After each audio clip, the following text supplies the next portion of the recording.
From the Presidential Palace, Manila, Dateline Malacañang.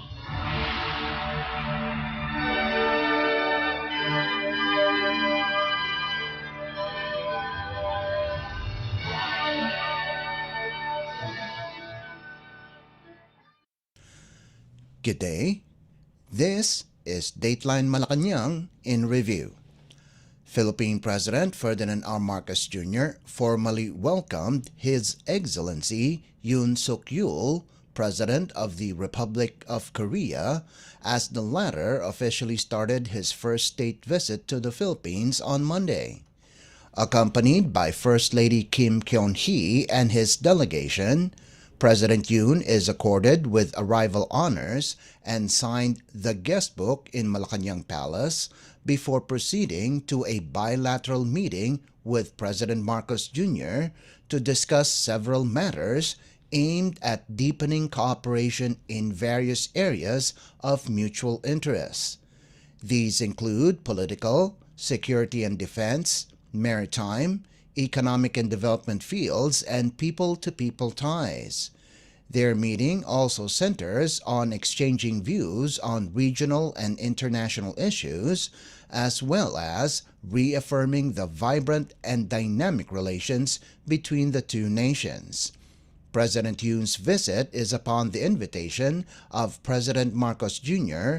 and coincides with the 75th anniversary of the establishment of diplomatic ties between the Philippines and the Republic of Korea. This is also the first standalone bilateral visit of a South Korean president to the country since 2011. Dateline Malacañang. Meanwhile, Philippine President Ferdinand R. Marcos Jr. held a bilateral meeting with President Yoon Suk-yeol of the Republic of Korea at the State Dining Room in Malacañang Palace. Both leaders, having been elected in 2022, are working together towards strengthening the existing cooperation between their two nations in various areas. Joined by their respective delegations, President Marcos Jr. and President Yoon discussed matters centered on the two countries' partnership in the political, security and defense, maritime, economic and development areas, and people-to-people ties. Bilateral relations between the two countries began on the 3rd of March, 1949, when the Philippines became the fifth nation to recognize the Republic of Korea. This friendship was cemented by the deployment of the Philippine Expeditionary Force to Korea, or PEFTOC, during the Korean War in the 1950s. The relationship has deepened further throughout the decades.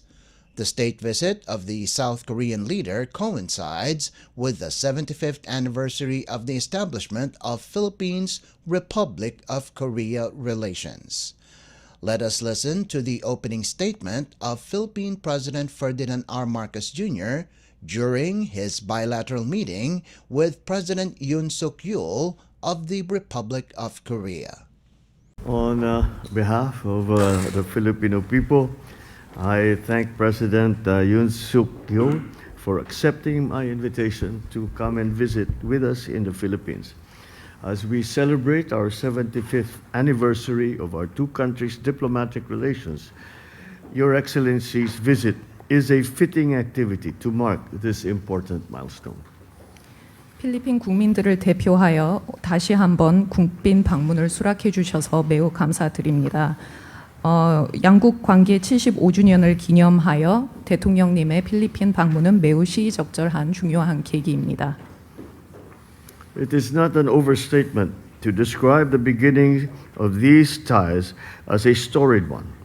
Not only was it founded on common values, but it was also forged in blood through the sacrifices of thousands of Filipinos who provided aid to South Korea, the first Asian country to do so when the Korean War broke out in 1950. 양국 관계는 역사적으로 깊은 관계입니다. 공동 가치에 기반해 있을 뿐만 아니라 또 피혈맹에 기반한 관계입니다. 필리핀은 한국전에 최초로 파병된 외국군으로서 한국전에서 한국과 함께 싸웠습니다. Our bonds have continued to grow since then. Today, we have a robust partnership in a myriad of fields of cooperation, including defense and security, maritime cooperation, trade, development, and people-to-people exchanges. From here, there is nowhere else to go but up. 양국 관계는 다방면에서 협력을 강화해 나가고 있습니다. 안보, 해양 협력, 교역, 그리고 인적 교류 등 다방면에서 계속 양국 관계를 더 심화해 나갈 길밖에 없다고 생각합니다. As we chart the future direction of our relations, the way forward is clear. The time has come for us to elevate the ties between the Philippines and the Republic of Korea to a strategic relationship. 미래 협력 방안을 생각할 때 양국 간 전략적 동반자 관계를 수립할 매우 중요한 때라고 생각합니다. This idea must be as concrete as the foundations from which our bilateral relationships stand. As the geopolitical environment is only becoming more complex, we must work together to achieve prosperity for our peoples and to promote a rules-based order governed by international law, including the 1982 UNCLOS and the binding 2016 Arbitral Award. 지정학적인 복잡함이 증대하고 있는 가운데 양국은 국제법에 기반한 규칙 기반 규범에 더 준수를 해야 합니다.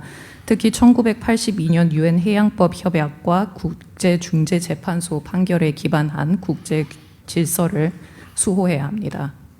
So I look forward that your visit will bring a very meaningful meeting between our two countries, not only on the political level, but on the levels of the other sectors such as trade and defense and security and whatever else you and I will be able to identify as areas that we should explore. 오늘 회담에서 정치, 교역, 국방, 안보 등 다양한 분야에서 의미 있는 논의를 하기를 기대합니다. You just heard the opening statement of Philippine President Ferdinand R. Marcos Jr. during his bilateral meeting with President Yoon Suk-yeol of the Republic of Korea. Dateline Malacañang. After the bilateral meeting, Philippine President Ferdinand R. Marcos Jr. and President Yoon Suk-yeol of the Republic of Korea witnessed the presentation of the newly inked agreements and held a joint press conference at the President's Hall in Malacañang Palace.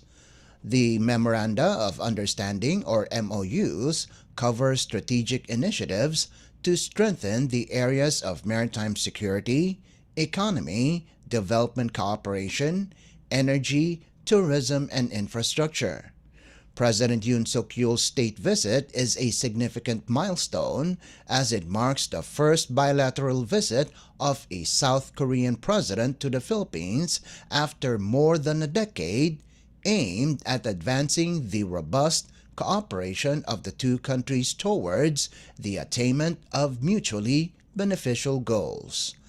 Let us listen to the statement of Philippine President Ferdinand R. Marcos Jr. His Excellency Yoon Suk-yeol, President of the Republic of Korea, esteemed ministers and officials of the Philippines and the Republic of Korea, distinguished guests, members of the media, ladies and gentlemen, it is my distinct honor to welcome His Excellency Yoon Suk-yeol, President of the Republic of Korea, to the Malacañang Palace today. 윤석열 대통령님 그리고 귀빈 여러분, 오늘 말라카난 대통령궁에서 윤 대통령님을 뵙게 되어 매우 영광입니다. It was with great pleasure that we learned that President Yoon accepted my invitation for a state visit. I know that it has been more than a decade since the Philippines welcomed a bilateral visit of a Korean president, the last being in 2011. 윤 대통령께서 필리핀 국빈 방문 제안을 수락해 주셔서 매우 기뻤습니다. 한국 대통령의 필리핀 방문은 2011년을 마지막으로 13년 만에 이루어진 것입니다. President Yoon's visit marks an important milestone in our bilateral relations with the Republic of Korea. This year, we celebrate our 75th anniversary of the diplomatic ties between our two countries. Those ties have been enriched and strengthened by moments of solidarity, including during the Korean War of 1950, through the deployment of the Philippine Expeditionary Forces to Korea, the first international contingent of the Philippines. Our decades of cordial relations have developed into a comprehensive partnership that spans political, defense, economic, socio-cultural, maritime, and many other fields across various levels of engagement. 윤 대통령님의 방문은 양자 관계에 있어서 중요한 포석입니다. 올해 양국은 수교 75주년을 맞이했습니다. 양국 관계는 1950년 한국전에 외국군으로서는 최초로 필리핀 병사들의 파병으로 시작된 연대에 기반하여 강화되어 왔습니다. 수십 년간의 오래된 양국 관계는 정치, 국방, 경제, 사회, 문화, 해양 등 다양한 분야를 포괄하는 포괄적 전략 동반자 관계로 발전해 있습니다. And today, I am pleased to announce that the Philippines and the Republic of Korea have formally elevated our relations to a strategic partnership, adding further impetus to the strengthening and deepening of our cooperation in an increasingly complex geopolitical and economic environment. 오늘 필리핀과 대한민국은 공식적으로 양국 관계를 전략적 동반자 관계로 격상했습니다. 이는 계속 복잡해지는 지정학적, 경제적 환경 속에서 양국 관계를 보다 강화하고 심화시켜 나갈 것입니다. During our fruitful bilateral meetings, President Yoon and I covered several areas of cooperation, including defense and security, maritime cooperation, economic and development cooperation, and people-to-people exchanges. We agreed that we have made significant strides in advancing and deepening our bilateral cooperation towards the attainment of our mutually beneficial goals. 윤 대통령님과 저는 심도 있는 회담을 통해서 국방, 안보, 해양 협력, 경제, 개발, 인적 교류 등 여러 이슈를 논의했습니다. 우리는 양국이 공동 목표를 달성하는 데 있어서 양국 관계에 상당한 진전이 있었다는 데 동의했습니다. President Yoon and I likewise exchanged views on regional and international issues such as the West Philippine Sea and in the Korean Peninsula. I welcome the Republic of Korea's efforts to promote peace and stability in the Korean Peninsula. The audacious initiative and the August 15 Unification Doctrine are important efforts in this regard. 우리는 또한 서필리핀 해 또는 남중국 해 및 한반도 등 지역 국제 문제도 논의했습니다. 필리핀은 한반도 평화와 안보를 증진하기 위한 한국의 노력을 환영합니다. 이와 관련하여 담대한 구상과 8.15 통일 독트린은 매우 중요한 노력입니다. We acknowledge the efforts of both sides to enhance bilateral trade, and we now look forward to implementing our free trade agreement. That has been ratified and concurred to by the Philippine Senate. In addition, we recognize our cooperation within ASEAN and the Republic of Korea's initiatives, such as the ASEAN +3 Emergency Rice Reserve, or APTER, that also benefited ASEAN member states, including the Philippines. 윤 대통령님과 저는 양자 교역을 강화하기 위해 노력할 것과 한필 FTA 이행을 위해 노력하기로 했습니다. 필리핀 의회는 최근 한필 FTA를 승인하였습니다. 더불어 우리는 아세안 차원의 협력과 필리핀을 포함한 아세안 회원국에게 도움을 주는 아세안 +3 비상 쌀 비축제와 같은 한국의 이니셔티브에 주목했습니다. So as we conclude this morning's activities, it's my pleasure to announce that we have signed the following key agreements that will propel the momentum of our strategic partnership in the decades to come. 양국은 향후 수십 년간 양국 간 전략적 동반자 관계 모멘텀을 지속시켜 나가기 위한 여러 합의문에 서명했습니다. To strengthen understanding, mutual trust and confidence, and for the purpose of the promotion, preservation, and protection of our mutual maritime interests, including maritime order and safety in the Asia-Pacific region, we have signed a memorandum of understanding between the Philippine Coast Guard and the Korean Coast Guard on maritime cooperation. 아태 지역 해양 질서 및 안보를 포함한 공동의 해양 이익을 보존 증진하고 상호 이해와 신뢰를 강화하기 위해 한국 해경과 필리핀 해경 간 해양 협력에 관한 양해각서에 서명하였습니다. We have also signed the Memorandum of Understanding on the Economic Innovation Partnership Program. This establishes a framework for cooperation between our countries for the advancement of national, regional, and urban development in the Philippines. 필리핀 국가, 지역, 도시 개발을 위한 양국 간 협력 체계를 마련하기 위해 경제 혁신 파트너십 양해각서에 서명했습니다. To promote cooperation in the establishment of supply chains for critical raw materials in our two countries, we have signed a Memorandum of Understanding for strategic cooperation on critical raw material supply chains. 양국 간 원자재 공급망 관련 협력을 증진하기 위해 원자재 공급망 관련 양해각서를 서명했습니다. And in view of the Republic of Korea's successful experience in the nuclear industry, we have also signed the Memorandum of Understanding on the feasibility study of Bataan Nuclear Power Plant. This will carry out a thorough feasibility study to continue progress on the BNPP rehabilitation, which we envision to contribute to energy security in the country. 원자력 분야 한국의 성공담에 기초하여 바탄 원전 재개를 위한 타당성 조사 관련 양해각서에 서명했습니다. 이를 통해 바탄 원전 재개 관련 면밀한 타당성 조사를 시행하여 필리핀 에너지 안보에 기여할 것입니다. As we continue to strengthen our infrastructure and development cooperation, we have signed the loan agreement on Samar Coastal Road 2 project and the Memorandum of Understanding on the Laguna Lakeshore Road Network Project, Phase 1, and the Panay-Guimaras Negros Island Bridges Project. 양국 간 인프라 개발 협력 강화 차원에서 사마르 해안도로 건설 및 라구나 호수 순환도로 그리고 PGN 해상 교량 건설 사업 관련 양해각서에 서명했습니다. And finally, to strengthen and continue promoting bilateral tourism cooperation, we have signed the implementation program of the Memorandum of Understanding between the Department of Tourism and the Ministry of Culture, Sports, and Tourism of the Republic of Korea for 2024 to 2029. 마지막으로 양국 간 관광 협력을 증진하기 위해 양국 관광부 간 관광 협력 양해각서 2024-29 이행 계획에 서명하였습니다. Allow me to express once again my heartfelt thanks to President Yoon and his delegation for this very fruitful visit. Thank you very much. 다시 한번 대통령님의 방문을 진심으로 환영합니다. 감사합니다. You just heard the statement of Philippine President Ferdinand R. Marcos Jr. Dateline Malacañang.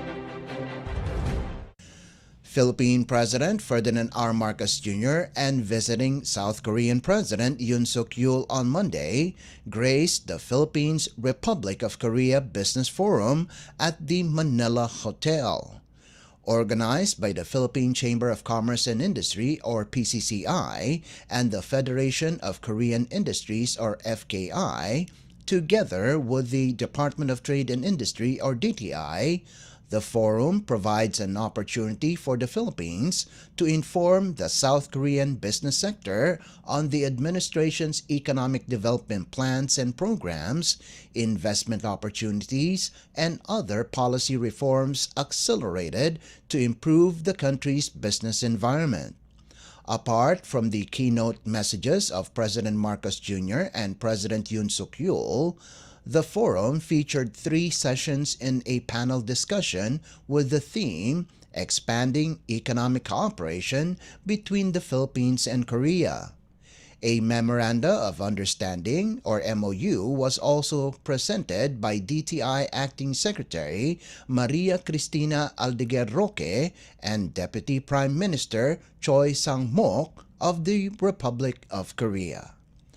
Let us listen to the keynote message of Philippine President Ferdinand R. Marcos Jr. I shall attempt a greeting in Korean. Yorubun Anyong Hashim Nika.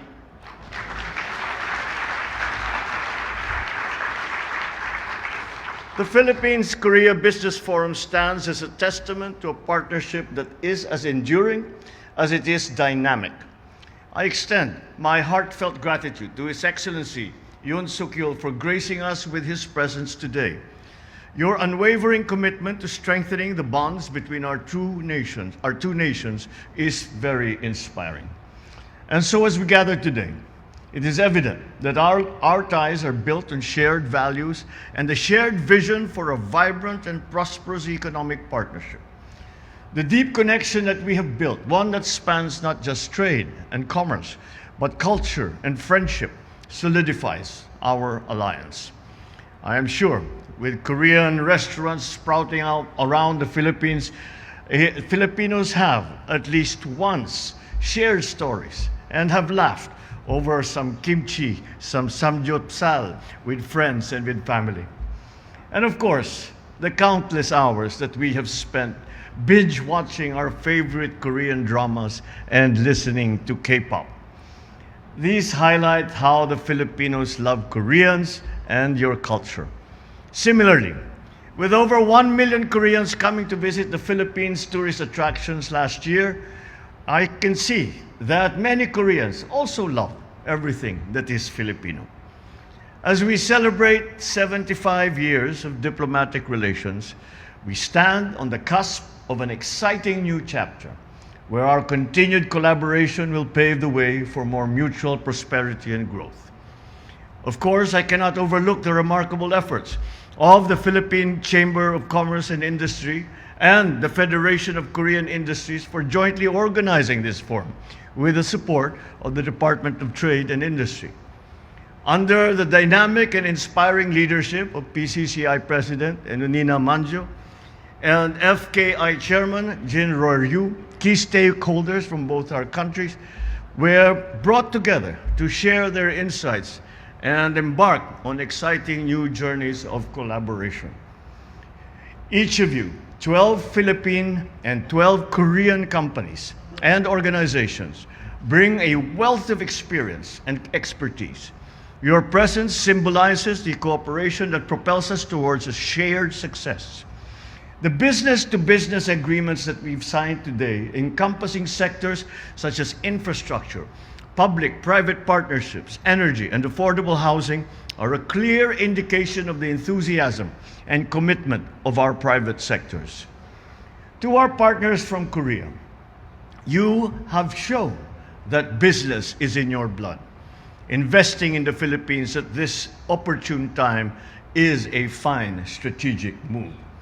In the first half of 2024, the Philippines experienced a remarkable growth of 6%. It solidifies the Philippines' position as one of the fastest growing economies in the region. Foreign direct investment also remains strong with net inflows of almost $9 billion last year. These achievements reflect our success in implementing business-friendly reforms. We are dismantling bureaucratic barriers, lowering the cost of doing business, and enhancing our global competitiveness. To our esteemed Korean partners, I want to assure you, the Philippine government stands ready to embrace your investments with open arms and with a continuing and unwavering support.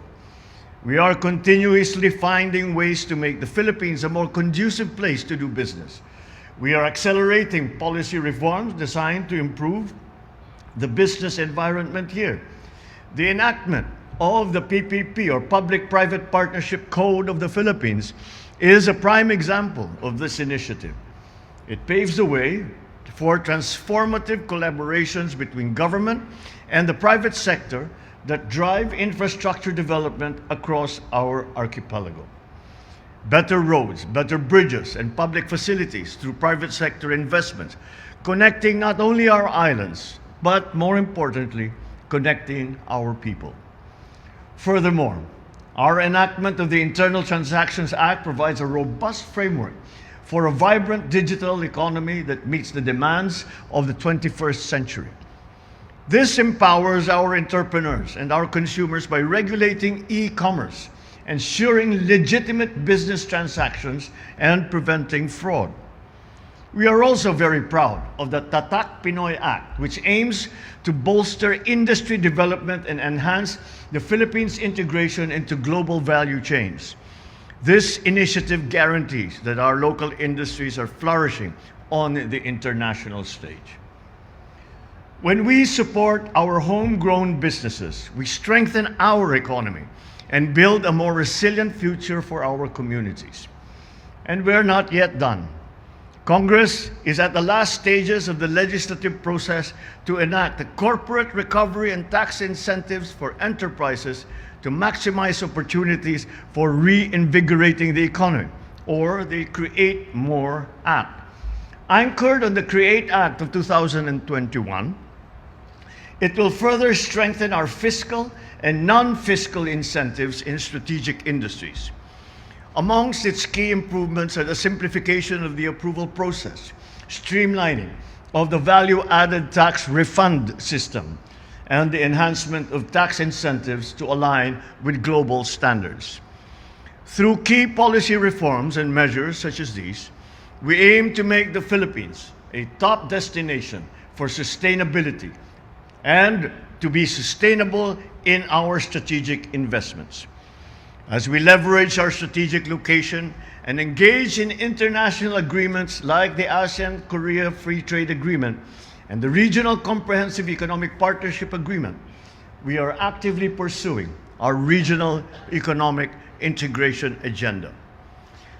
The recently ratified Philippines-Korea Free Trade Agreement elevates our relations by reducing or eliminating tariffs on key products such as agricultural goods, electronics, and automotive components. This FTA prioritizes cooperation in sectors of mutual interest, such as electric vehicles, processing of critical minerals, pharmaceuticals, and creative industries. But beyond policies and numbers, what truly enriches our relationship is a vibrant tapestry of our people-to-people connections. This is the essence of true partnership, the ability to support one another as we ascend toward our shared goals, moving forward together with resolve, resilience, and the spirit of camaraderie. Let us strive to cultivate not only economic growth, but also a flourishing community where every Filipino and Korean feels the positive impact of our collaboration.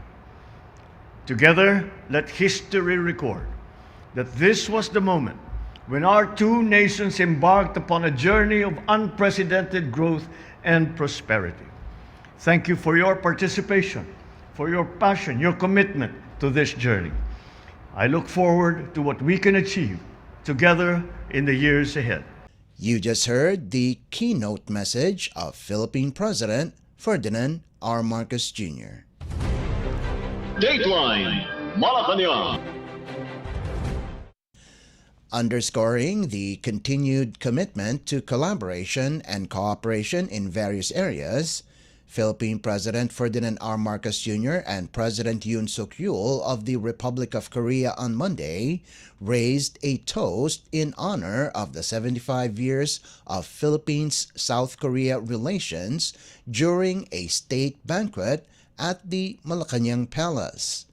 In his remarks, the Philippine President emphasized that over the past 75 years, Philippines-South Korea ties have developed comprehensively through various fields and levels of engagement in areas such as agriculture, maritime defense, economic development, and infrastructure, among others. Let us listen to the remarks of Philippine President Ferdinand R. Marcos Jr. during the state banquet held at Malacañang Palace. Your Excellency, President Yoon Suk-yeol, Madam Kim Keon-hye, esteemed ministers and officials of both the Philippines and the Republic of Korea, distinguished guests, ladies and gentlemen. It is my distinct honor to welcome His Excellency President Yoon Suk-yeol, Madam Kim Keon-hye, and the entire Korean delegation to the Philippines. It has been 13 years since the last visit by a Korean president to the Philippines, making this a very important occasion. Excellency, allow me to thank you for accepting our invitation to visit my beloved country. Thank you as well for the substantive and engaging discussions we had this morning and the harvest of agreements that will serve as an additional foundation for our strengthening cooperation in the years to come. As we look to the future of our bilateral partnership, today's meetings also bring to mind that in 1949, the Philippines was the 5th country to recognize the newly established Republic of Korea. Our bonds of friendship and solidarity were forged with the deployment of the Philippine Expeditionary Forces to Korea in September of 1950 to defend South Korea during the war. Since then, after undergoing rapid development under the past decades, the miracle on the Han River's current stature as a global cultural powerhouse was indeed hard-earned. Through the same period, our bilateral relations have reflected the same trajectory of strong and vibrant growth. For the past 75 years, our ties have developed comprehensively through various fields and various levels of engagement. We continue to stand side by side, proud of our shared history, committed to regional peace, and united by a common desire for a future marked by sustainable progress and stability in the Indo-Pacific. Excellency, you may recall that we expressed our eagerness to elevate our relations to a strategic partnership during our meeting on the sidelines of the ASEAN Summit in Indonesia last year. Today, we have finally achieved our common goal, as reflected in the joint statement on the declaration of the establishment of a strategic partnership. The Philippines is committed to sustain the positive trajectory of our strategic partnership with the Republic of Korea in all our engagements, and to actively cultivate collaboration in various areas of our cooperation. I would like to manifest our willingness to proactively work towards sustaining our cooperation and further deepening our unbreakable bond with the Republic of Korea.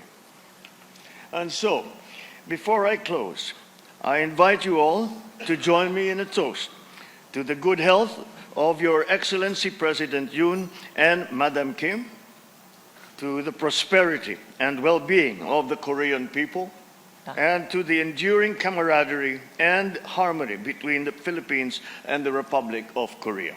Mabuhay and cheers. You just heard the remarks of Philippine President Ferdinand R. Marcos Jr. during the state banquet for President Yoon Suk-yeol of the Republic of Korea. Dateline Malacañang. In other news, Philippine President Ferdinand R. Marcos Jr. on Tuesday signed the Self-Reliant Defense Posture Revitalization Act in a ceremony at the Malacañang Palace. Considered as one of the priority bills of the Marcos administration through the Legislative Executive Development Advisory Council, or LEDAC, the new law aims to ensure the country's adequate defense assets and hardware by establishing domestic production and manufacturing, as well as the development of a national defense industry. The new law also gives preference to Filipino-owned enterprises when it comes to the development, servicing, and operation of material in the country. These include military technology, arms and ammunition, combat training, weapon systems, armor, and other various military equipment and materials. Let us listen to the speech of Philippine President Ferdinand R. Marcos Jr. during the event. We lay today the foundation of resilience shaped by our own ingenuity, our own talent, and our unwavering resolve. With the signing of the Self-Reliant Defense Posture Revitalization Act, we are anchoring our defense strategy firmly in the strength of our own resources and capabilities. Our Constitution mandates that the state shall serve and protect its citizens and sovereignty, a duty that is not just reactive, but also in preparation for whatever challenges may lay ahead. For decades, our defense capabilities have relied upon what we could acquire from abroad. Every purchase, every negotiation, every partnership, although necessary, reminded us that our strength depended on the supply chains and the interest of other parties.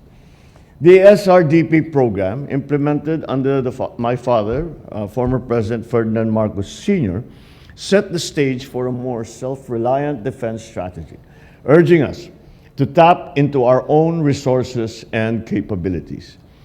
In the early years and in the 80s, the SRDP successfully met the basic material requirements of the armed forces of the Philippines, as we were able to manufacture ammunition, mobility equipment, tactical communication sets, produce vehicles from jeeps to boats, and supply the AFP's clothing requirements.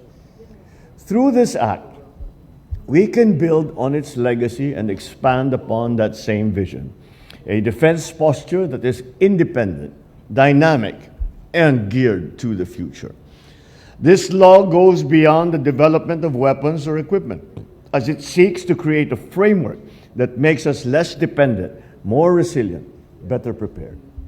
It is a commitment to a long-term growth trajectory for a national defense industry that will support the defense requirements of our country.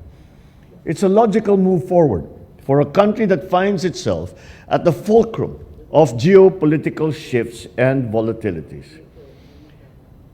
At its core, this act is about cultivating a robust and sustainable national defense industry. It establishes a structured approach to defense development, starting with research and production capabilities that align our defense sector with our strategic objectives. We will prioritize R&D to develop systems that meet our unique requirements, stay ahead of evolving threats, particularly asymmetrical threats that traditional systems may not be completely equipped to address. The strategy is clear. We start by strengthening the foundations, the research, the production capabilities, and institutional support. Then build upwards, layer by layer, until we have an industry that can stand strong and succeed on its own. By consolidating these efforts under one roof, we aim to ensure that every peso spent and every effort made directly contributes to our overarching goal of self-reliance. The National Defense Industry Development Plan will serve as our guiding document, detailing the principles and goals that will shape our defense sector for years to come. It prioritizes the production of critical defense materiel here at home, from small arms and tactical vehicles to more sophisticated systems. It is about understanding what we need and why we need it, ensuring that every component is purpose-driven and strategically designed. Turning this vision into reality necessitates collaboration across sectors. The government does not do this alone. This endeavor requires the best minds in defense, science and technology, and business, from both practitioners and researchers. By establishing a clear framework to guide public-private partnerships, we are saying to local innovative councils, invention societies, universities, and other learning institutions, it is our chance to contribute to something greater, to help us protect the sovereignty and security of our nation. We will support these efforts through various means, from research grants to infrastructure assistance, because building a national defense industry is as much about enabling as it is about producing. The challenges we face today go far beyond traditional conflicts, and the need to develop technologies that will counter unconventional threats is more crucial than ever. Cybersecurity breaches, chemical attacks, radiological threats. These are more than hypothetical risks, but pressing realities. With this act, we are broadening our perspective on defense. We are not just looking at tanks and rifles. We are building capacities that address these unconventional dangers head-on. This means developing systems and strategies that are reactive and predictive, allowing us to stay a step ahead of those who wish harm to the Philippines. To foster innovation and the development of advanced defense equipment and systems, this law introduces a comprehensive incentive scheme for those who will choose to invest in defense technology and production. These incentives range from tax breaks to government-backed financing. Recognizing the importance of safeguarding the fruits of these efforts, this law prohibits the sale of defense material to private entities. This guarantees that the weapons, the equipment, and technologies that we build will never be turned against the very people that they were designed to protect. At this juncture, I once again would like to acknowledge the hard work of our legislators. We thank you for your determination to ensure the timely passage of this important bill. Your support to align this law with the administration's defense strategy while promoting self-defense reliance is truly commendable. To the private sector, it is an invitation to build an enduring defense industry. To our esteemed research institutions, let your innovations shape our future and propel us towards self-reliance. To our armed forces, understand this. We pledge that the Filipino soldier will be bolstered by the ingenuity and the expertise of the Filipino innovator. So together, let us build a robust defense industry that enhances national security, strengthens defense capabilities, and reinforces economic growth. Let this law lead us to a truly self-reliant defense posture, one that reflects the spirit, the skill, and resilience of Filipino people. You just heard Philippine President Ferdinand R. Marcos Jr. Dateline Malacañang. Meanwhile, Philippine President Ferdinand R. Marcos Jr. on Tuesday left the country to participate in the 44th and 45th Association of Southeast Asian Nations, or ASEAN Summit, and related summits held in Vientiane, Laos People's Democratic Republic, or PDR. In a pre-departure briefing in Malacañang, Department of Foreign Affairs or DFA Assistant Secretary Daniel Espiritu of the Office of ASEAN Affairs said, the President will participate in 16 leaders-led engagements from the 9th to the 11th of October. Espiritu said the Chief Executive will continue to defend the Philippine sovereignty and sovereign rights and jurisdiction in accordance with international law. According to Espiritu, President Marcos Jr. will meet with members of the Filipino community on October 8th, soon after his arrival in Vientiane. The Philippine President may also have the opportunity to engage with leaders of Canada, New Zealand, Vietnam, and Japan in separate bilateral meetings. President Marcos will also attend several business meetings, including a meeting with TikTok executives. Let us listen to the departure statement of Philippine President Ferdinand R. Marcos Jr. I depart today for Vientiane, Laos People's Democratic Republic, to attend the 44th and 45th ASEAN Summits and related summits at the invitation of the Prime Minister of Laos PDR, Sonaksay Sifandon. The annual ASEAN Summits are essential for the Philippines to discuss the issues confronting ASEAN countries on geopolitical matters and also on functional cooperation. In line with the theme of the ASEAN Chair this year on enhancing connectivity and resilience, the ASEAN leaders will explore how we can promote regional connectivity amongst ASEAN member states, as well as to strengthen our resilience to promote sustainable development and inclusive growth. I will also be participating in meetings with ASEAN's external partners. These engagements pave the way to advance cooperation in areas such as food and energy security, trade and investment, supply chain resilience, MSMEs, and addressing the impacts of climate change and more. We will also be discussing international issues that impact beyond the region. including the West Philippine Sea, the situation in Myanmar, conflict in Ukraine, in the Middle East as well, among other important regional and international issues. As we continue to grapple with sharpening regional tensions, including the recent dangerous incidents in the West Philippine Sea, I intend to champion our advocacies in promoting an open, inclusive, and rules-based international order, and for the peaceful resolution of any disputes in accordance with international law. This administration will continue to ensure that our constructive and deepening engagements with ASEAN, our dialogue partners, and stakeholders serve our national interest and the well-being of the Filipino people. As we speak, I think of our Filipino kababayan who are affected by the increasing tensions in the Middle East. I wish to reassure the public that the Philippine government is doing everything it can to ensure the safety of over 40,000 Filipino nationals in Lebanon and in Israel, and to bring them home so that they have a place that they can feel safe in, so long as they ask to come home.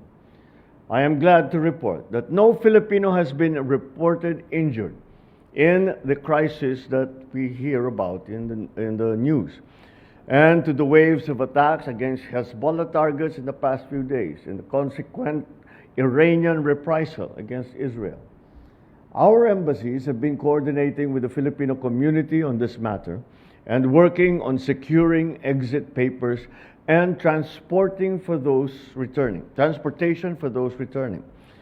Of the 1,500 initial applicants for repatriation from Lebanon, a third have already gone home, while another third, around 500, are still having their papers processed.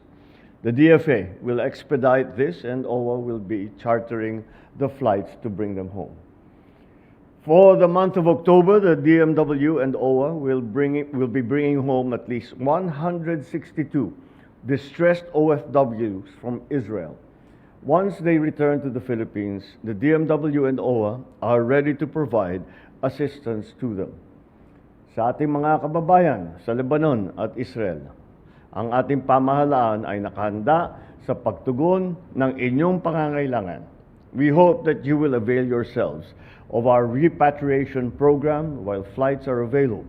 In the meantime, heed the advisories of the Philippine Embassy and the Lebanese and Israeli governments.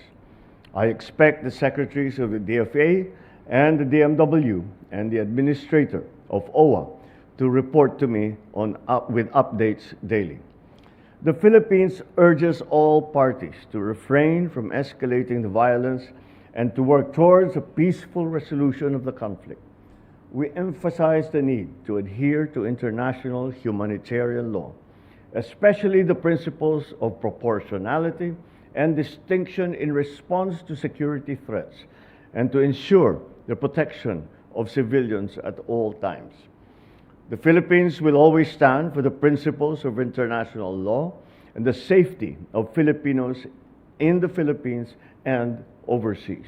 You just heard Philippine President Ferdinand R. Marcos Jr. Dateline Malacañang.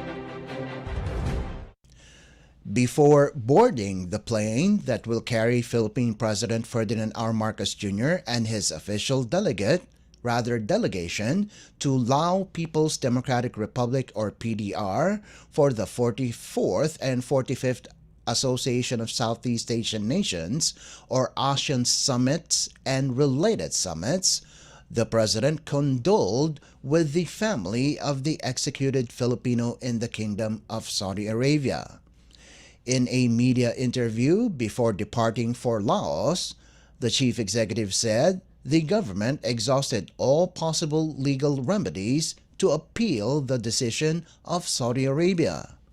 President Marcos also assured the bereaved family that the government will assist them in bringing back the remains of their loved one. The Department of Foreign Affairs, or DFA, earlier said that a Filipino national was executed in the kingdom for the murder of a Saudi national on October 5th. The DFA also did not identify the Filipino and is withholding other details about the case out of deference to the wishes of the family. Let's listen to the brief media interview of Philippine President Ferdinand R. Marcos Jr. Very little we had left to do. We had very few options left. Now we tried everything, and for many, many years. And the Saudi government really tried to look and to be sure that the judgment of hanging was actually deserved. Nonetheless, we appealed to the better natures, I guess, of our friends in Saudi Arabia to perhaps have another look, and they did. And unfortunately, the law there is very strict, and apparently the conviction has stood, and one of ours has been taken away. But yes, very unfortunate. Sir, may message kayo for the bereaved family? Well, of course, our thoughts and prayers are with them. We will. There is nothing that one can do to make it whole, but we will do our best. What legal assistance? I'm sorry? What legal assistance? We'll see what they need. We'll see what they need. But for someone who dies abroad, I don't know, there are many procedures for that to bring them back. So I don't think that we will. But we've exhausted all remedies. Oh my God, it's been going on for how many years? It's around 5-6 years. Yeah, I remember 5-6 years ago. I came upon it when I came into office, and they told me it's an old law. And as I said, I guess Saudi tried to exhaust all possibilities. So did we. But to know. Philippine President Ferdinand R. Marcos Jr. Dateline Malacañang. Marking his inaugural visit to Lao People's Democratic Republic or PDR, Philippine President Ferdinand R. Marcos Jr. met with the Filipino community in Vientiane. Approximately 400 overseas Filipino workers or OFWs welcomed the president, where they showcased the vibrant talents of the Filipino community in a program at the Latsavong Wanda Vista. In a speech, the chief executive recognized the immense contributions of Filipinos in Laos to the country, particularly in the fields of education and construction, due to their unmatched dedication, professionalism, and grit. To date, an estimated 2,000 Filipinos reside in Laos, mostly employed as professionals or skilled workers, with some working as lawyers, accountants, engineers, and in hospitality services. President Marcos is in Laos to take part in the 44th and 45th Association of Southeast Asian Nations or ASEAN Summit and related summits. Let us listen to the speech of Philippine President Ferdinand R. Marcos Jr. during his meeting with the Filipino community in Vientiane. Susubukan kong gayahin ang ating ambassador. Sabay di tonleng. Tama ba yan? Baka mga Pinoy lang ang nakaintindi. Yung mga tiga rito hindi naintindihan yung sinabi ko. Gaya ng aking sinabi, ako'y laging natutuwa kapag magkakaroon kami ng aming tinatawag na PhilCom. At para makakamusta naman kayong lahat. At ako'y nagpapasalamat sa inyo lahat sa napakainit na pagtanggap ninyo sa akin. Ito ang aking kauna-unahing bisita sa Laos. Hindi bilang Pangulo, sa buong buhay ko ngayon lang ako nakapunta rito sa Vientiane. Kaya naman, masaya ako na makasama kayo.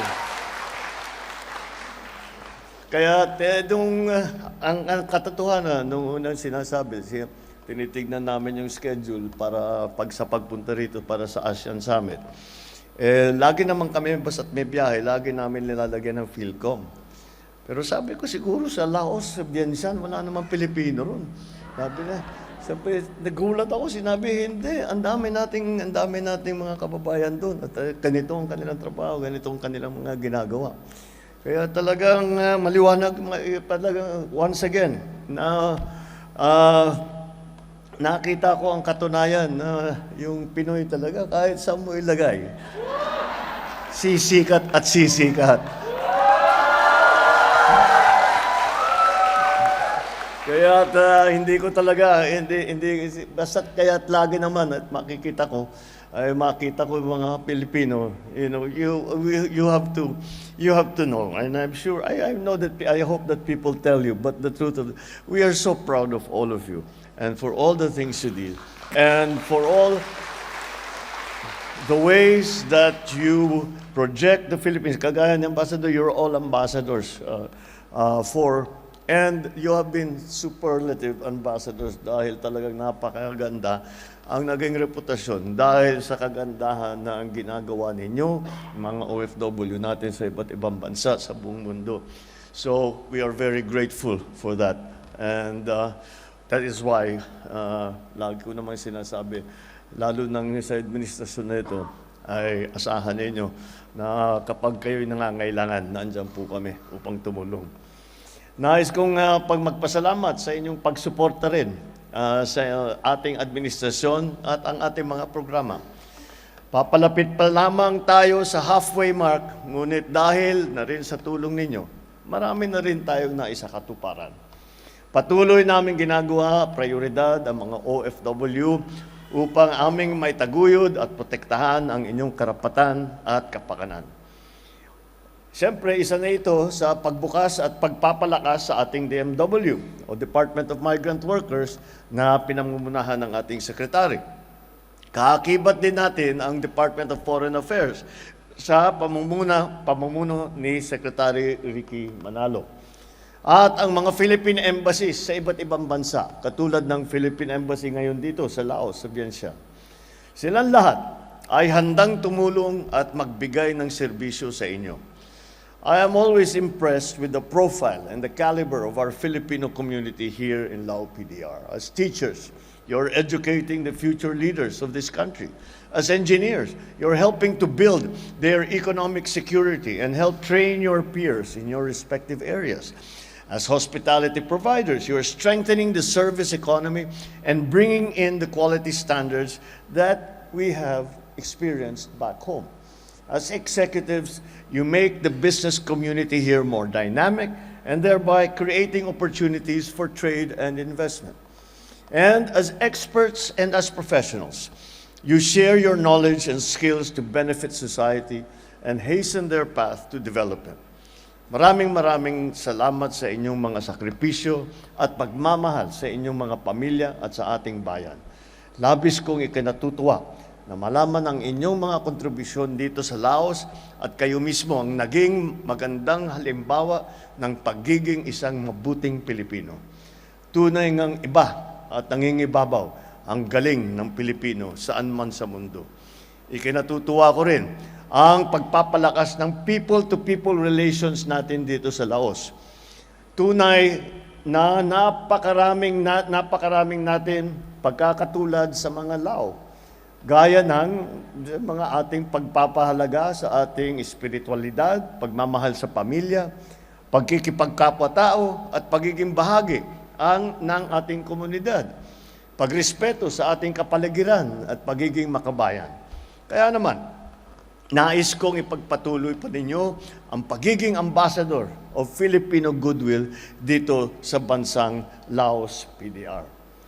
Gaya ng sinabi ni Ambassador, daman-daman naman na ang mataas na pagtingin sa inyo ng mga taga rito. By exercising your professions in the professional and expert way that you do, through your daily interactions with the locals, you have become valuable members of society. You make us all very, very proud. Mga kababayan, in the next few days, I will be participating in the 44th and 45th ASEAN Summits and related summits, where I will be meeting with other leaders of the region and of other major international partners. I fully intend to advance Philippine national interests, including that of maintaining peace and security in the region, to strengthen our economy and to ensure the well-being of each and every Filipino. The world and our region are facing challenging times. From conflicts in Europe to the Middle East, to global existential threats such as climate change and natural and man-made disasters, to transnational crime and economic downturns. All these, in one way or another, affect the lives and livelihoods of peace-loving and hard-working people like yourselves. So my participation and that of the Philippines in the ASEAN meetings is precisely to find ways to cooperate with partners to better meet the challenges of today, to forge a better future for our beloved Philippines. During this visit, I will also attend the ASEAN Business and Investment Summit. I will meet potential investors, business people, and encourage them to explore the many promising economic opportunities that we have for them in the Philippines. Our country has become one of the most dynamic and best performing economies in Asia. You can be assured that my administration will continue to work hard to sustain this upward trajectory. Mga kababayan, ginagawa po namin ang lahat ng ito upang patuloy namin mabigyan ng magandang kinabukasan ang bawat Pilipino. Nang sa gayon, ay hindi na kinakailangan ng sino man na lumisan pa sa Pilipinas at makipagsapalaran sa ibang bansa. Gayunpaman, hinahangaan ko ang inyong tapang, tiyaga at husay sa pagharap ng mga hamon bilang overseas Pilipino. Sa mga minamahal kong Pilipino dito sa Laos, sana ay pagpalain kayo ng Diyos. Ipagpatuloy po ninyo ang inyong mabuting gawain at sa inyong pagbigay dangal sa Pilipinas. Sa lahat ng inyong ginagawa, maraming salamat sa inyo. You just heard the speech of Philippine President Ferdinand R. Marcos Jr. during his meeting with the Filipino community in Vientiane. Dateline Malacañang.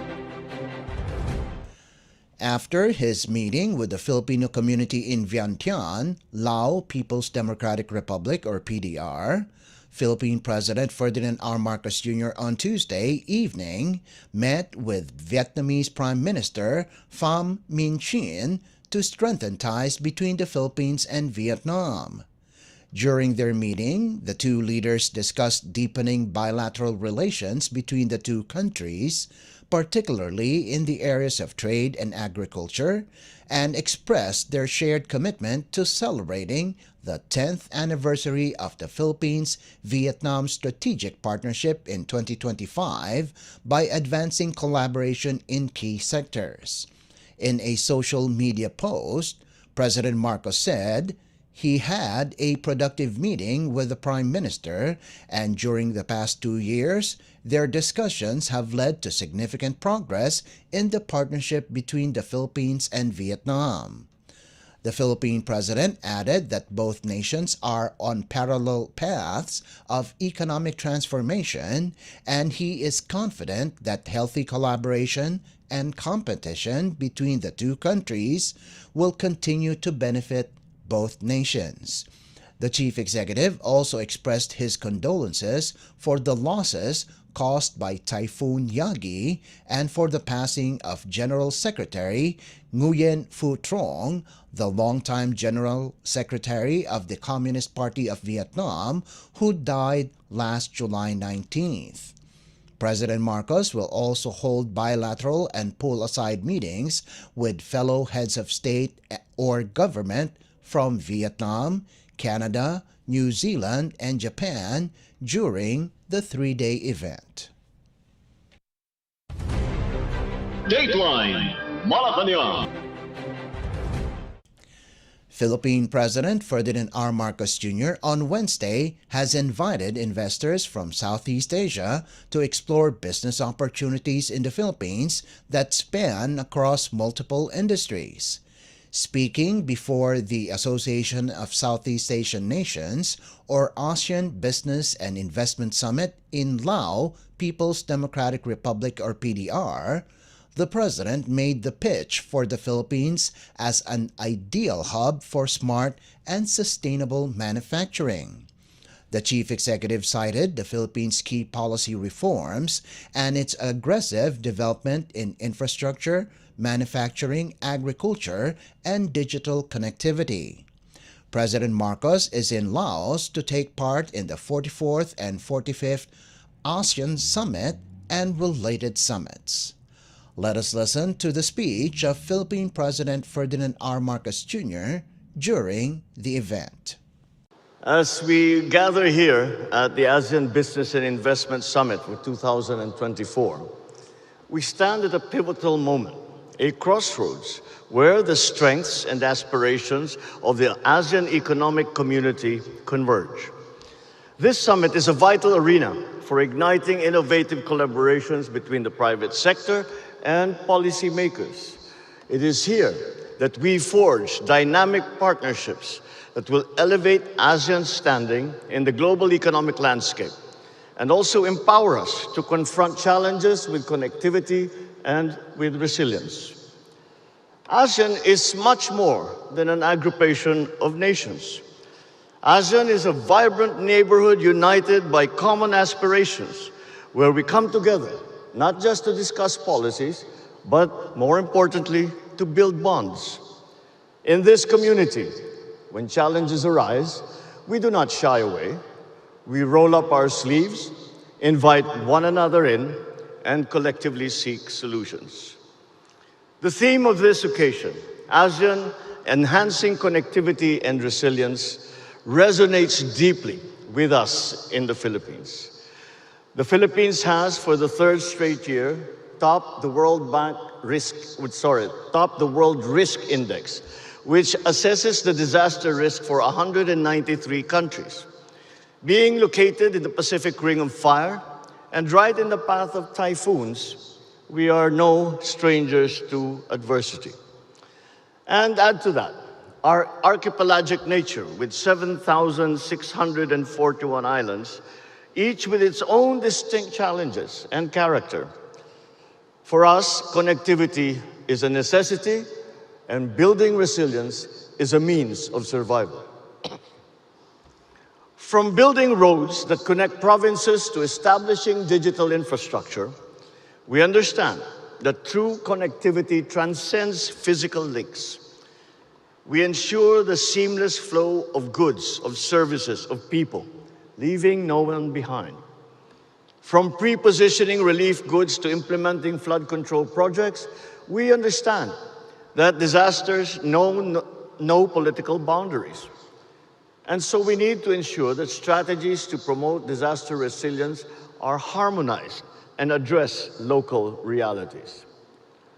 On strengthening connectivity, we work closely with our developmental partners and the private sector to implement a robust infrastructure programs, modernizing airports, seaports, and the networks that underpin our economy.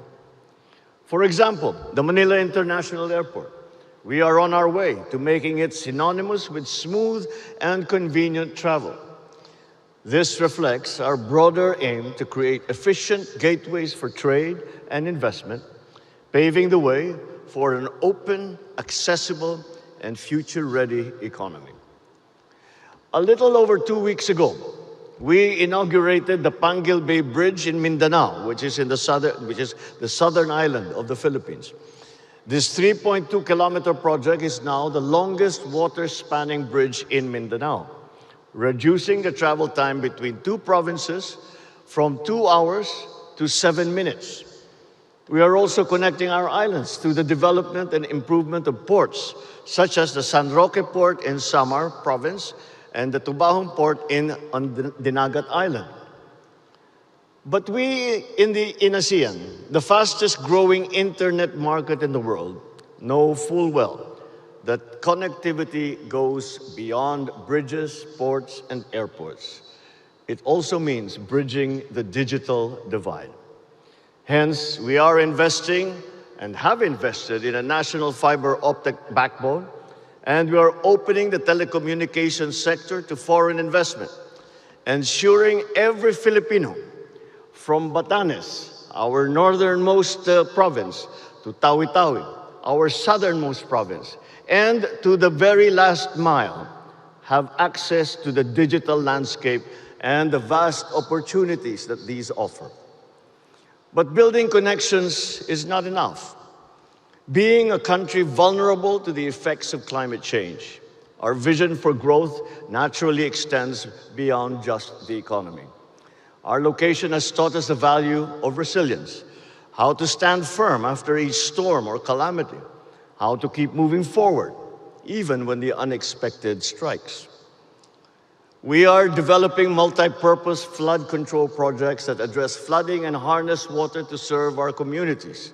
In July this year, we inaugurated the Halaur River Multi-Purpose Project Phase 2 in Iloilo Province, which is in central Philippines. It provides not only protection against heavy flooding, but it also provides irrigation, bulk water supply, hydropower, solar power, ecotourism, amongst other benefits.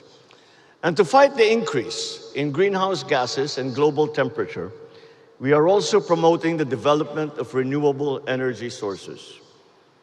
We have set the target of at least 35% renewable energy share in our energy mix by 2030, and furthermore, to 50% by 2040.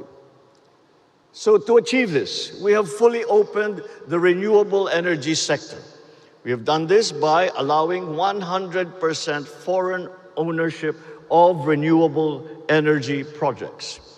This is supported by proactive policies like green lanes for expedited approvals of strategic investments, including renewable energy, which shows our commitment and dedication to sustainability that marches along together with progress. From July 2022 to April of this year, 13 renewable energy projects in solar, hydropower, and biomass have been completed, and more are in the pipeline. Recently, we also inaugurated our first manufacturing plant factory for advanced lithium iron phosphate batteries. This factory sets the stage for the Philippines to become a contributor in clean energy storage here in Southeast Asia. It also complements our push to advance the electric vehicle industry as it plans to enter the EV product market in the coming years. Our manufacturing sector continues to flourish despite global challenges. Indicators such as the Sustained Purchasing Managers Index growth prove that with a strong foundation, industries can flourish, even in these uncertain times. One of the largest subsectors in our manufacturing industry is the chemicals industry. And this is what we consider a pillar industry, as it supports agriculture, automotive, cement, creative, construction, energy, health, and pharmaceutical sectors. We look at this as a major contributor to economic growth and job generation in the foreseeable future. Yet, growth alone is insufficient. It must be inclusive. We are empowering 1.5 million workers to engage in the global gig economy, equipping them with the skills to succeed in the digital age. We are also implementing and distributing now our digital national ID, which allows registered citizens easier access to financial, social protection, health, education, and other government services. The Philippines is an ideal hub for smart, sustainable manufacturing. So let me put on my salesman's hat for just a while and invite you to explore the investment opportunities that are on offer. We are targeting industries like green metals, battery manufacturing, energy equipment, data centers, and agribusiness. To support these goals, we have enacted key reforms. The Public-Private Partnership Code facilitates transformative partnerships, and this that we have done because from the very start of all our planning, the very beginning since I came into office, we put the private sector as an equal partner in the transformation of our economy. We also have the Internet Transactions Act, which regulates internet transactions to encourage innovation and competition. And there's Executive Order number 18 of 2023, which institutes green lanes for strategic investments, enhancing the ease of doing business in the Philippines. We are presently in the process of enacting another piece of key legislation, the Corporate Recovery and Tax Incentives for Enterprises to maximize opportunities for reinvigorating the economy. A bit of a mouthful, so we call it the Create More Act. Anchored on the Create Act of 2021, it will further strengthen our fiscal and non-fiscal incentives in strategic industries. So to boost the country's competitiveness in global markets, this measure shall simplify approval processes and the permitting processes as well, streamline the value-added tax refund system, and enhance tax incentives in different industries. Developing connectivity and resilience within ASEAN is more than just optimizing value chains. It is about upholding inclusive growth that uplifts every region, every community, and every citizen. So let us be the architects of an interconnected, integrated, and progressive ASEAN. Let us build bridges that transcend borders, shaping a future where every member of the ASEAN family has a path to success. And as we advance from this summit, I look forward to witnessing the unwavering determination of our regional brothers and sisters as we shape a narrative and an environment where collaboration trumps isolation, innovation eclipses stagnation, and our collective aspirations illuminate the path toward a brighter future. These are the aspirations of the Philippines. Come and join us as we walk into the future. You just heard Philippine President Ferdinand R. Marcos Jr. Dateline Malacañang. Despite his busy schedule, Philippine President Ferdinand R. Marcos Jr. on Wednesday took the time to prioritize the safety and welfare of Filipinos in the Middle East as tensions escalate between Israel and Hezbollah forces in Lebanon. President Marcos called for a Zoom meeting along with secretaries of the Department of Foreign Affairs or DFA, the Department of Migrant Workers or DMW, National Defense, and the National Security Council or NSC to review ongoing government efforts to ensure the safety of over 40,000 Filipinos in Israel and Lebanon. House Speaker Martin Romualdez said the chief executive's decision to prioritize the safety of our countrymen, even while attending the 44th and 45th Association of Southeast Asian Nations or ASEAN Summit in Laos, reflects his deep concern and dedication to every Filipino. The DMW and the Overseas Workers Welfare Administration or OWA are currently preparing to bring home at least 162 distressed overseas Filipino workers or OFWs from Israel this October. President Marcos has also directed the DFA, DMW, and OWA to provide him with daily updates on the situation and repatriation efforts. The President called on all parties to exercise restraint and work towards a peaceful resolution to the conflict. We are now going to evacuate our people by whatever means, by air or by sea. And let's make all the preparations so that malapit na lahat ng asset natin. Kung may barko tayong kukunin, nandyan na malapit na sa Beirut na sandali lang. Basta the embassy gives us the all clear and they say that our people can go, mailabas na agad natin so that hindi sila nag-aantay na matagal. in the danger areas. Philippine President Ferdinand R. Marcos Jr. Dateline Malacañang.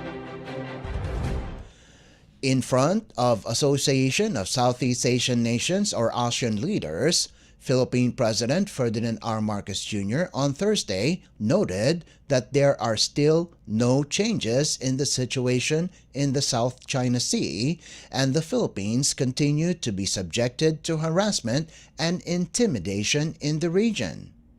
According to the President, this is despite several positive developments with China.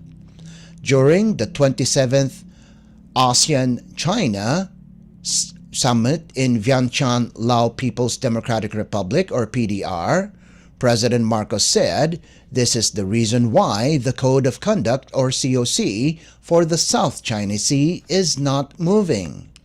The chief executive particularly mentioned the aggression and bullying of the Chinese Coast Guard to personnel of the Philippine Coast Guard or PCG at Escoda Shoal.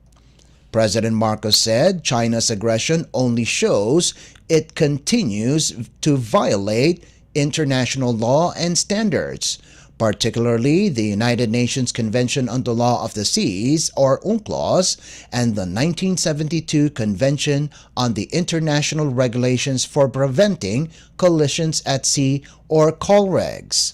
The Philippine President said such behavior require a concerted and urgent effort to adopt measures to prevent their recurrence, and parties must be earnestly open to seriously managing the differences and to reduce tensions. Despite this, the President ensured the Philippines' commitment to continue deepening its relations and extending ASEAN-China relations in a comprehensive manner, thereby contributing further to the region's long-term peace, development, and cooperation. Dateline Malacañang. It was a busy second day for Philippine President Ferdinand R. Marcos Jr. on Thursday as he participated in multiple Association of Southeast Asian Nations or ASEAN summits. The President called on the ASEAN Plus 3 or APT to boost staple food reserves in preparation for crises that strengthen food security. This, as President Marcos cited the 2024 World Risk Index, which showed that the Philippines is among the countries with the highest risk of experiencing the adverse impacts of climate change. In his speech at the 27th ASEAN Plus 3 Summit in Laos, the chief executive said climate change could severely affect Philippine agriculture and access to food. The Philippine President renewed his support for the ASEAN Plus 3 Emergency Rice Reserve or APTERR agreement and lauded the extension of the Tier 1 APTERR program for another 3-year term from 2024 to 2027. President Marcos also welcomed the new programs in the APT Cooperation Work Plan 2023 to 2027, covering trade and investment through increased utilization of free trade agreements or FTAs with China, Japan, South Korea, as well as the other regional economic tie-ups. Dateline Malacañang. Meanwhile, Philippine President Ferdinand R. Marcos Jr. reaffirmed the Philippines' support to peace and stability, as well as the denuclearization of the Korean Peninsula. President Marcos made the pronouncement during the 25th Association of Southeast Asian Nations or ASEAN Republic of Korea or ROK Summit in Vientiane, Lao People's Democratic Republic or PDR, which also commemorates the 35th anniversary of dialogue relations between the regional bloc and South Korea. In his intervention, the President said the Philippines looks to continuing collaborative efforts to promote peace and stability in the region, particularly through maritime safety, security, and the protection of marine environments. The chief executive also welcomed the launch of the Comprehensive Strategic Partner Initiative between the ASEAN and South Korea, which he said would result in increased ASEAN-ROK collaboration on various areas. President Marcos also acknowledged ROK's contributions to upskilling in the region through the ASEAN-ROK Technical Vocational Education and Training or TVET for ASEAN Mobility or TEAM project to improve the quality of its systems and enhance its resilience and adaptability to technological advancements, digitalization, health emergencies, and climate change. With regard to trade, the President said the review and upgrade of the ASEAN-Korea Free Trade Agreement or AKFTA should not only facilitate greater market access but also foster a more inclusive and dynamic economic partnership that will be to the benefit of all parties involved, including micro, small, and medium enterprises, unlocking new opportunities for businesses and the people. Dateline Malacañang. In the meantime, Philippine President Ferdinand R. Marcos Jr. cautioned that increasing transnational problems could undermine peace and stability in the Association of Southeast Asian Nations or ASEAN. During the 27th ASEAN-Japan Summit in Lao People's Democratic Republic or PDR, the President cited the unilateral actions in the East and South China Seas as among the risks. President Marcos urged his fellow leaders to remain resolute in addressing transnational challenges. The chief executive said ASEAN-Japan relations continue to fortify a rules-based Indo-Pacific region that is free and open through shared fundamental principles in fostering peace, stability, and prosperity. The Philippine President welcomed Japan's support for strengthening and promoting ASEAN centrality through the ASEAN Outlook on the Indo-Pacific or AOIP and Japan's Free and Open Indo-Pacific or FOIP.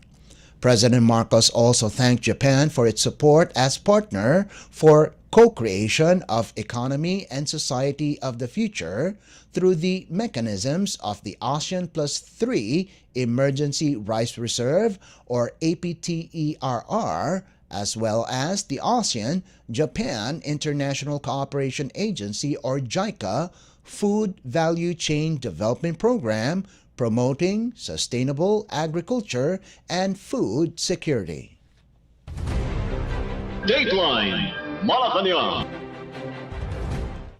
Meantime, Philippine President Ferdinand R. Marcos Jr. on Thursday expressed support on the review of the Association of Southeast Asian Nations or ASEAN India Trade in Goods Agreement or AITGA to ease restrictions and make more user-friendly agreements for businesses, especially for micro, small, and medium enterprises or MSMEs.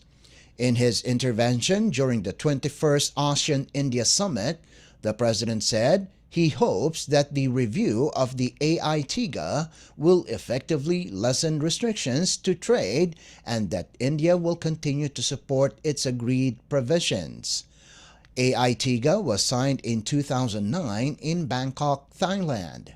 In September of 2022, both sides tasked the AITGA Joint Committee to conduct a review to make the agreement more trade-friendly and mutually beneficial. President Marcos expressed optimism on future cooperation between the regional bloc and the Asian economic giant, particularly in the rather digital realm through the ASEAN-India Joint Statement on Advancing Digital Transformation. The chief executive also encouraged India to explore its promotion of technical and vocational education and training, or TVET, in ASEAN through sharing of knowledge on establishing industry-academia partnerships to enhance enterprise-based training schemes. Recognizing India's continued support for traditional and complementary medicine and its sharing of expertise on cancer management and research and development, the President urged India to share its best practices as the world's pharmaceutical hub and expertise in providing affordable and quality medicines, including vaccine production and distribution. Dateline Malacañang. Philippine President Ferdinand R. Marcos Jr. also joined fellow leaders from the Association of Southeast Asian Nations, or ASEAN member states, and convened with Australian Prime Minister Anthony Albanese at the 4th ASEAN-Australia Summit, as well as with Canadian Prime Minister Justin Trudeau for the ASEAN-Canada Special Summit on Enhancing ASEAN Connectivity and Resilience in Vientiane, Lao People's Democratic Republic, or PDR, on Thursday, October 10th. In addition, the Philippine President held a bilateral meeting with Prime Minister Trudeau on the sidelines of the 44th and 45th ASEAN Summits and related summits. During the meeting, President Marcos Jr. asked Prime Minister Trudeau's support for the Philippines' position within the Group of Seven, or G7, an intergovernmental organization comprised of the world's largest advanced economies. The chief executive expressed his gratitude for Canada's support in upholding the rule of law, particularly in the Indo-Pacific region and the South China Sea, and highlighted the deepening ties between the Philippines and Canada that have been elevated to a comprehensive partnership. Prime Minister Trudeau acknowledged the strong connections and collaborative efforts in areas of economic growth and regional security. He reaffirmed his commitment to enhancing trade relations and cooperation across various sectors in the future. Dateline Malacañang. And finally, Malacañang suspended government work and classes at all levels in the cities of Manila and Pasay from the 14th to the 15th of October for the country's hosting of the Asia-Pacific Ministerial Conference on Disaster Risk Reduction, or APM-CDRR. Signed by Executive Secretary Lucas Bersamin on Thursday, Memorandum Circular Number 66 suspended work in government offices and classes at all levels in view of the numerous participants expected to travel to and within the cities of Manila and Pasay. However, those agencies whose functions involve the delivery of basic and health services, disaster preparedness and response, and those performing vital services will continue operations on these dates. Meanwhile, suspension of work in private companies and offices is left to the discretion of their respective heads. Hosted by the Philippines for the first time, the APM-CDRR will be held at the Philippine International Convention Center, or PICC, in Pasay City from the 14th to the 18th of October. Convened by the United Nations Office for Disaster Risk Reduction, or UNDRR, the biennial event is expected to draw more than 4,000 participants from 69 countries and highlight disaster risk reduction initiatives and investments of participating nations. Dateline Malacañang. Before we conclude our program, Radyo Pilipinas World Service of the Presidential Broadcast Service is heard over the following shortwave frequencies: 15.640 MHz, 17.820 MHz, and 12.010 MHz. You can also visit our Facebook page and YouTube channel at Radyo Pilipinas World Service. You will be able to hear and view our Filipino and English programs, including news updates here in the Philippines. Kindly subscribe, like, and share our post as well. And that concludes this edition of Dateline Malacañang in Review. For Radyo Pilipinas World Service, this is Leo Magpayo. Good day and stay safe. From the Presidential Palace, Manila, Dateline Malacañang.